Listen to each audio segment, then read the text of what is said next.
இந்த காணொளியில் போதை கடத்தல் மன்னன் ஜவஹர் சாதிக் அப்படிங்கிறவருடைய வழக்கினுடைய தற்போதைய நிலைமை என்ன, அவரிடந்து என்னென்ன ஆவணங்கள் கைப்பற்றப்பட்டது, அவர் எங்கெங்கெல்லாம் முதலீடு செய்திருக்காங்க, அவருக்கும் இயக்குனர் அமீருக்கும் இடையில் என்ன முக்கியமான நிகழ்வுகள் நடந்தது அப்படிங்கிறத பற்றியும், அதன் பின்னர் இந்த ரைடை பற்றி ஊடகங்கள் எப்படி சித்தரிக்கிறாங்க அப்படிங்கிறத பற்றியும் இந்த வீடியோவில் தெளிவாக காணுவோம்.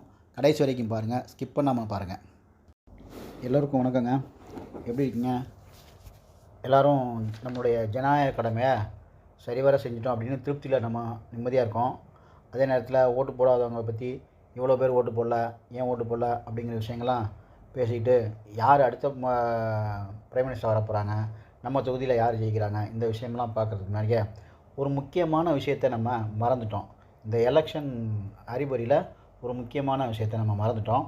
அதை பற்றி தான் நம்ம இப்போ பேச போகிறோம். அது என்னென்னா, போதை கடத்தல் மன்னன் ஜாஃபர் சாதிக் அவருடைய வழக்குடைய இன்றைக்கி நிலைமை என்ன, என்ன நடந்துக்கிட்டு இருக்குது அப்படிங்கிற விஷயத்தை பற்றி இப்போ விலாவாரியாக பார்ப்போம். இப்போ இந்த ஜவஹர் சாதிக் அப்படிங்கிறவர் எப்படி அரெஸ்ட் ஆனார் அப்படிங்கிற விஷயத்தை பற்றி நம்ம பார்க்குறோம்னாக்கே எல்லாருக்கும் தெரியும். இந்த வருஷம் பிப்ரவரி மாதம் 15 டெல்லியில் வந்து போதைப் பொருள் தடுப்பு அதிகாரிகள் 2000 கோடி ரூபாய் மதிப்புள்ள போதைப் பொருள் தயாரிக்கக்கூடிய ஒரு வேதிப்பொருளை வச்சுருக்காங்க அப்படின்னு சொல்லி ஒரு 3 பேரை அரெஸ்ட் பண்ணுறாங்க. அந்த 3 பேரை அரெஸ்ட் பண்ணி விசாரிக்கும்பொழுது முக்கியமான புள்ளி தமிழ்நாட்டைச் சேர்ந்த ஜாஃபர் சாதிக் அப்படின்னு சொல்லி சொல்கிறாங்க. ஜாஃபர் சாதிக்கையும் அவர் தம்பியையும் தேடிக்கிட்டு இருக்கும்போது அவர் திமுக மாவட்ட அயலக அணி பிரிவில் இருந்தார் அப்படின்னு சொல்லி பேசும்பொழுது இந்த பிரச்சனை பெருசாக வெடிக்குது.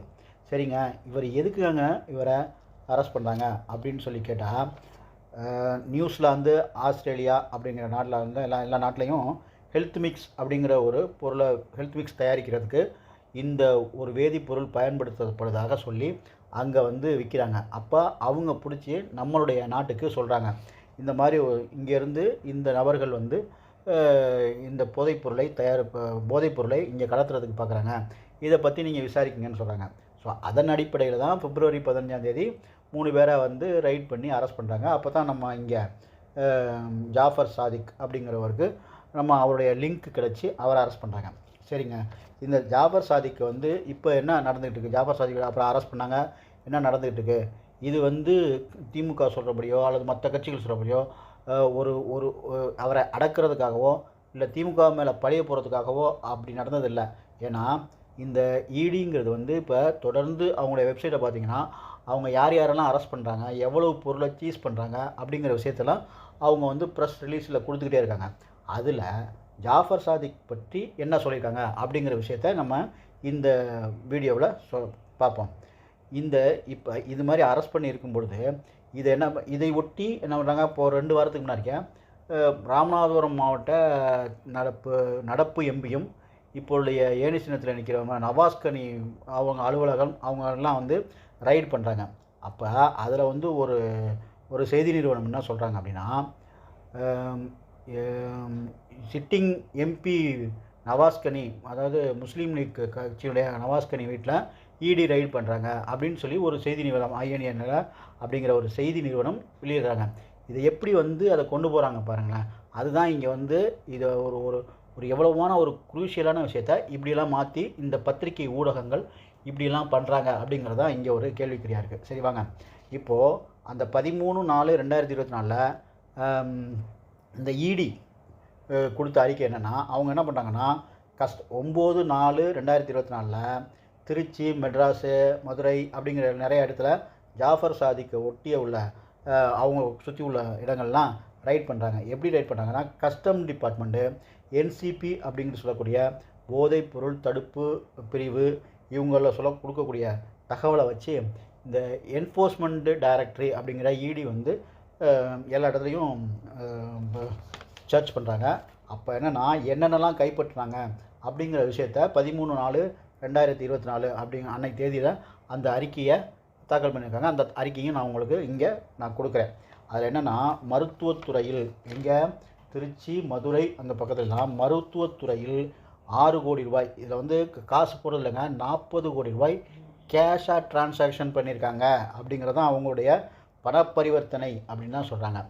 எப்படி இதெல்லாம் பண்ண முடியுது அப்படிங்கிறது ஆட்சியில் உள்ளவங்களுக்கு தான் தெரியும், அரசு அதிகாரிகளுக்கு தெரியும். எப்படி பண்ணுறாங்கன்னு நம்மள மாதிரி ஆளுங்களாம் அது தெரியலை.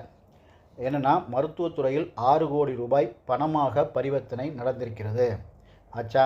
அதுக்கப்புறம் படம் எடுக்கிறதுல சினிமா படம், அது என்ன மங்கை அப்படிங்கிற ஒரு படத்தை தயாரித்தார் அப்படின்னு சொன்னாங்க. அது இல்லாமல் நிறைய படத்துங்களுக்கு வந்து ஸ்பான்சர் பண்ணியிருக்கார் இவர். நிறையா சினிமா உள்ள பிரபலங்கள்லாம் வந்து அவருடைய பழக்கம் வச்சுருக்காங்க. அண்ணன் அமீர் அவங்களும் அவருடைய க்ளோஸாக இருந்திருக்காங்க. அவரை பற்றி நம்ம பின்னாடி பேசுவோம். இது இல்லாமல் இது மாதிரி 12 கோடி ரூபாய் மதிப்புள்ள இந்த மதிப்புள்ள பணங்கள் சினிமா துறையில் ரொக்கமாக முதலீடு செய்யப்பட்டுள்ளது அப்படின்னு சொல்லி போயிருக்காங்க. அதை விட இன்னொன்று பாருங்கள், 21 கோடிக்கு மேலாக வங்கியில் வைப்பீடு வச்சுருக்காங்க. நம்ம வந்து ஒரு 50,000 கட்டினாவே வந்து பேன் கார்டு கொண்டா அதை கொண்டான்னு கேட்குற வங்கிகள் எப்படி இவங்களுக்கு அவர் வந்து 21 கோடி ரூபாய்க்கு வங்கிகளில் டெபாசிட் பண்ணாங்க. அதுவும் இவர் நேரடியாக வந்து தான் பார்க்குறாராம். அதே மாதிரி ஒரு குறிப்பிட்ட அசையா சொத்து வாங்குவதற்கும் பயன்படுத்தப்பட்டுள்ளது. இது மாதிரி சுமார் 40 கோடிக்கு மேலான பணம் ரொக்கமாக கையாளப்பட்டுள்ளது அப்படின்னு சொல்லி அந்த அறிக்கையில் சொல்கிறாங்க. 40 கோடி ரூபாய் பணம் நமக்கு எத்தனை சைபர்ன்றதுக்கே நமக்கு மூச்சு முட்டோம். சரி இருக்கட்டும், இதெல்லாம் பெரிய இடத்துல சகஜம். நம்ம இது மாதிரி பேசிட்டு தான் நம்ம இதெல்லாம் வந்து தெரிஞ்சுக்கிட்டு ஒரு என்ன வேணும்னா அது அவங்களே எப்படி இந்த ஆட்சியாளர்கள் கையாளுறாங்க, நம்ம எப்படி அதெல்லாம் மறந்து போகிறோம் அப்படிங்கிறதுக்காக தான் நான் இப்போ இதை வந்து சொல்ல வரேன். ஸோ இந்த மாதிரி நேரத்தில் கடந்த ஒரு 2 வாரத்துக்கு மேலே முன்னாடிக்க மறுபடியும் இந்த பிஎம்எல்ஏ ஆக்டில் இடி என்ன பண்ணுறாங்கன்னா சோதனை பண்ணுறாங்க. எங்கே எல்லா இடத்துலையும் சோதனை பண்ணுறாங்க. 25 இடத்துல சோதனை பண்ணியிருக்காங்க. சோதனை பண்ணிவிட்டு ஏராளமான ஆவணங்கள் கைப்பற்றப்பட்டிருக்கு.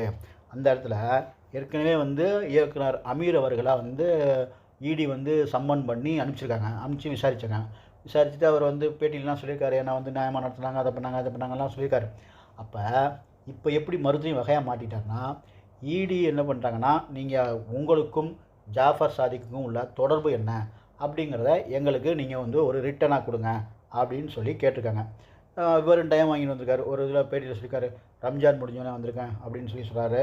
அதுக்காக வந்திருக்காங்க. அப்போ என்ன பண்ணுறாருன்னா, இவர் அப்பா குதிர்க்குள்ளே இல்லைங்கிற கதையாக நம்ம அமீர் அண்ணன் என்ன பண்ணியிருக்காருன்னா, அவருடைய வக்கீல்கள் ஆடிட்டர்கிட்ட இவருக்கு இருந்த எல்லா டிரான்சாக்ஷனையும் மொத்தமாக எழுதி இதெல்லாம் இருக்குது, இதை எப்படி ஈடிக்கிட்டு நம்ம ப்ரெசென்ட் பண்ணலாம் அப்படின்னு சொல்லி அவர் வந்து என்ன கேட்டிருக்காருன்னா ஆலோசனை கேட்டிருக்காரு. எது என்ன உண்மையாக நடந்தோ அந்த ஃபைல்லாம் ரெடி பண்ணி அவர்கிட்ட கொடுக்கறதுக்காக. அந்த நேரத்தில் இடி மறுபடியும் அமீர் வீட்டுக்கு போய் சோதனை பண்ணி அந்த ஃபைலை கலெக்ட் பண்ணிட்டாங்க. இப்போ அமீருக்கு மிகப்பெரிய பிரச்சனை முதல்ல இல்லை, இப்போ இவர் கையாலே கொடுக்கப்பட்ட ஆவணங்களை இடி வந்து பறிமுதல் செஞ்சுருக்காங்க. இப்போ இந்த நிலைமையில் அமீருக்கு மீண்டும் ஒரு சிக்கல் உருவாகிருக்கு. இது தவிர ஜாஃபர் சாதிக்குடைய புகைப்படங்கள் பார்த்தா அவர் வந்து யாரோட எல்லாம் ஒட்டியிருக்காங்க அப்படிங்கிற, இப்போ அவர் யாருடைய பணப்போக்குவரத்து வச்சுட்டாங்க, பிஸ்னஸ் டீலிங் எல்லாம் வச்சுக்கிட்டாங்க அப்படிங்கிற விஷயம்லாம் இடி கண்காணிச்சுட்டு வர்றாங்க. ஒவ்வொரு சோதனையிலும் ஒவ்வொரு தகவல்கள் கிடைத்திருக்கிறது அப்படிங்கிறதான் இப்போ உள்ள லேட்டஸ்ட் நியூஸு. இது மாதிரி லேட்டஸ்ட் நியூஸும் அதை முக்கியமான செய்திகளை தெரிந்து கொள்ள என்னுடைய சேனலை சப்ஸ்கிரைப் பண்ணுங்கள். சப்ஸ்கிரைப் பண்ணாதவங்க சப்ஸ்கிரைப் பண்ணி பெல் பட்டன் அமைக்கி ஆளுங்கிற ஒரு இதை பண்ணிங்க. லைக் பண்ணுங்கள், ஷேர் பண்ணுங்கள். நன்றி, வணக்கம்.